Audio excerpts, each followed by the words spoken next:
Ano ang proseso kung gustong magreklamo sa DOLE laban sa employer? Lagi nating Ayan. pinag-uusapan 'to, Oo, Attorney J. pinag-uusapan Oo. natin 'to. Puwede kayong dumulog sa pinakamalapit na NLRC sa Mhm. inyong rehiyon at, ipagbigay alam ninyo ang inyong reklamo kung kayo ba ay, hindi ba kayo sinuswelduhan minimum wage, wala ba kayong Hmm. mga benepisyong, yung yung kumbaga rightful benefits hindi niyo ba natatanggap? O Mhm. mga gano'n. O kagaya ng Mm. binanggit natin kanina, Attorney J, sa lupong tagapamayapa, Mm. bawal din po yung abogado 'no, kapagka yung Mm. single entry approach na Mm. tinatawag in labor cases. So, again, pupunta lang kayo sa pinakamalapit na NLRC. Meron lang form na Mm. ifi-fill out, Attorney J, 'no. Mm. Tapos ipapatawag din po yung inyong employer. So, Oo. pag-uusapin din po kayo at a given date and time Oo. para kung ano man yung hindi pagkakasundo base doon sa sinulat nyo na nireklamo nyo, 'di ba? Oo. So,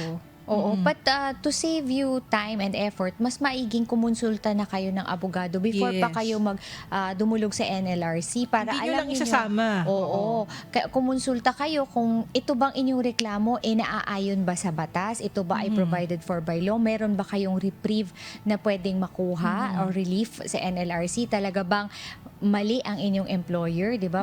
Para ma-enlighten naman kayo sa legal concepts ng inyong reklamo. At the same time, Attorney J, baka mainam din nakausapin muna yung HR ng employer, no, bago Ayun. dumiretso. Kasi tatanungin din po kayo. Oo. Pagdating nyo doon sa NLRC, alam po ba ng HR na sabi nyo oo. po ba ito ang reklamo? Kasi kung hindi naman po, ganun din yung mangyayari. Ganun din yung pag-uusapan nyo doon sa NLRC. So, mas magandang maidulog nyo na muna sa HR ng inyong employer.